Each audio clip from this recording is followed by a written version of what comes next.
ഫഹദിനോട് ആരും ഇതുവരെ പറഞ്ഞു കിട്ടില്ല എന്ന് എനിക്ക് തോന്നുന്നത്. ഞാനൊരു കാര്യം വിശദമായിട്ട് ഫഹദിനോട് പറയാം. ഇവൻ കളവ് തുടങ്ങിയത് അന്നത്തെ ആ ഒരു വടയോട് കൂടിയുള്ള തുടങ്ങിയ കളവല്ല ഫഹദെ. ഇവൻ കളവ് തുടങ്ങിയിട്ട് വർഷങ്ങളോളമായി. അവിടെ എന്നാണോ ഈ പെർഫ്യൂമിന്റെ ഷോപ്പ് വന്നത് അന്ന് മുതൽ ഇവൻ അവിടുന്ന് കളവ് നടത്തുന്നുണ്ട് ഫഹദെ. വല്ലാഹി അവൻ അന്ന് മുതൽ അവിടുന്ന് കളവ് നടത്തുന്നുണ്ട്. Hello, welcome back to another video. Is me Anwar Shah. അപ്പൊ നമ്മുടെ പുതിയൊരു വീഡിയോയിലേക്ക് എല്ലാവർക്കും സ്വാഗതം. കലാപരിപാടികൾ തുടങ്ങാൻ ആരംഭിക്കാൻ.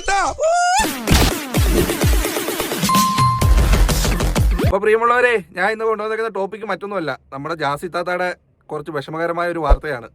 വേറൊന്നുമല്ല, പണ്ട് ദുബൈയിലുള്ള സമയത്ത് അവിടെ ലുലു മാളിൽ കയറിയിട്ട് മോഷ്ടിക്കുക, ഒന്നും രണ്ടും പ്രാവശ്യമല്ല, സ്ഥിരം. അതിനൊരു പാറ്റേൺ തന്നെ കണ്ടുപിടിച്ചിട്ട് ആ ഒരു രീതിയിലാണ് മോഷണം. അവിടുത്തെ ജോലിക്കാരനായിരുന്ന ജാസി അറിയാവുന്ന ഒരു വ്യക്തിയുടെ വോക്കല് നമ്മുടെ സന്ദീപ് ഇടപാട് എന്ന് പറയുന്ന യൂട്യൂബർ പുറത്തു വിട്ടപ്പോൾ ഉണ്ടായിരുന്നു. അത് ഞാൻ കണ്ട്, അതാണ് ഞാൻ നിങ്ങളുമായിട്ട് ഇന്ന് പങ്കുവെക്കുന്നത്.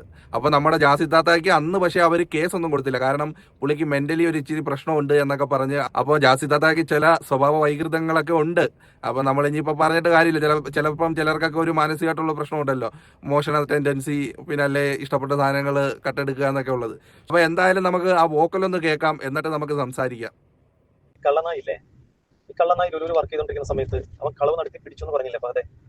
ഇത് ഫഹദിനോട് ആരും ഇതുവരെ പറഞ്ഞു തന്നിട്ടില്ല എന്ന് എനിക്ക് തോന്നുന്നത്. ഞാനൊരു കാര്യം വിശദമായിട്ട് ഫഹദിനോട് പറയാം. ഇവൻ കളവ് തുടങ്ങിയത് അന്നത്തെ ആ ഒരു വടയോട് കൂടിയുള്ള തുടങ്ങിയ കളവല്ല ഫഹദെ. ഇവൻ കളവ് തുടങ്ങിയിട്ട് വർഷങ്ങളോളമായി. അവിടെ എന്നാണോ ഈ പെർഫ്യൂമിന്റെ ഷോപ്പ് വന്നത് അന്ന് മുതൽ ഇവൻ അവിടുന്ന് കളവ് നടത്തുന്നുണ്ട് ഫഹദെ. വല്ലാഹി അവൻ അന്ന് മുതൽ അവിടുന്ന് കളവ് നടത്തുന്നുണ്ട്. ലോകത്ത് ഇത്രയും വിശാലമായ ഒരു മനുഷ്യൻ, അയാളും അയാളുടെ സ്ഥാപനവും വലിയൊരു വിശാലമായ മനസ്സായതുകൊണ്ട് ഈ നായിനെ ജയിലിന്റെ ഉള്ളിൽ കയറ്റിയിട്ടില്ല. അറിയോ ഈ കഥ?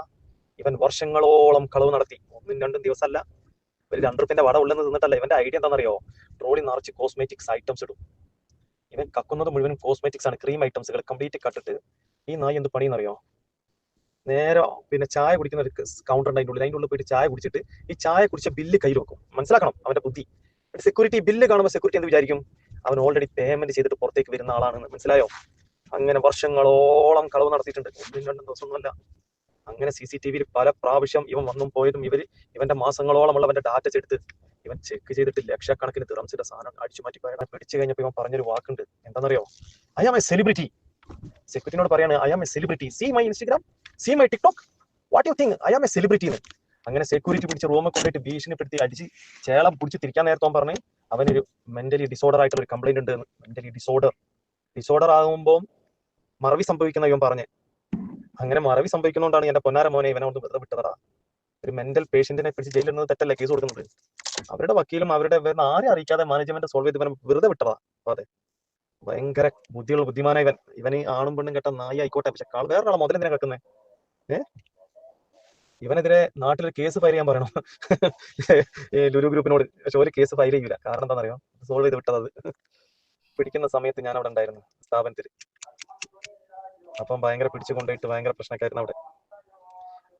ഷാർജ മൊബൈല ലുലുവിലുള്ള ക്രീം മുഴുവനും ഇവൻ അടിച്ചു മാറ്റിപ്പോയി. എന്താ ചെയ്യാ? ആരും ഇതിപ്പോ ന്യൂസ് പുറത്തു വിടുന്നില്ല. അവന് വർഷങ്ങളായിട്ട് കട്ട കാര്യം ആരും അറിയിക്കുന്നില്ല. അവൻ പറയുന്നത് ഏതോ ഒരുത്തനുണ്ട് എന്നോട് വാശി തീർക്കുന്നതാണ്. അങ്ങനെയൊന്നുമല്ല, അതൊക്കെ പച്ച കളവാ.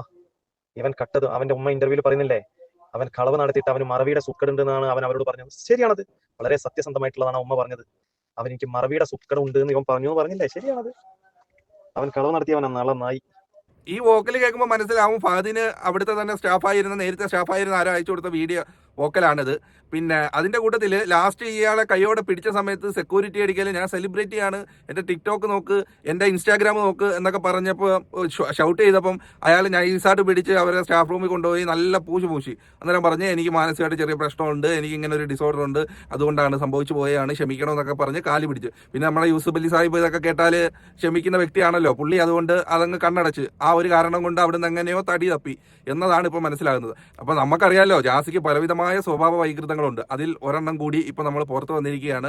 അതായത് നല്ല നല്ല സാധനങ്ങൾ, അതായത് മേക്കപ്പ് ഐറ്റംസ് ആണ് കൂടുതലും. ക്രീമും ഇതൊക്കെ കണ്ടു കഴിഞ്ഞാൽ അടിച്ചു മാറ്റാനുള്ള ഒരു ടെൻഡൻസി.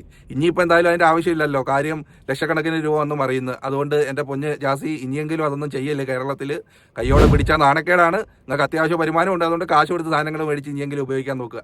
അപ്പോൾ ഇത് കേട്ടപ്പോൾ നിങ്ങളുമായിട്ട് ഒന്ന് പങ്കുവെക്കണമെന്ന് തോന്നി, അങ്ങനെ വെച്ചതാണ്. അപ്പോൾ എല്ലാവരും ഇത് ജസ്റ്റ് ഫോർ എന്റർടൈൻമെന്റ്, ചെറിയൊരു റിയാക്ഷൻ വീഡിയോ മാത്രം. അപ്പോൾ നമുക്ക് വേറൊരു വീഡിയോ വിശേഷങ്ങളുമായി വീണ്ടും കാണാം. അതുവരെയും എല്ലാവർക്കും ബൈ.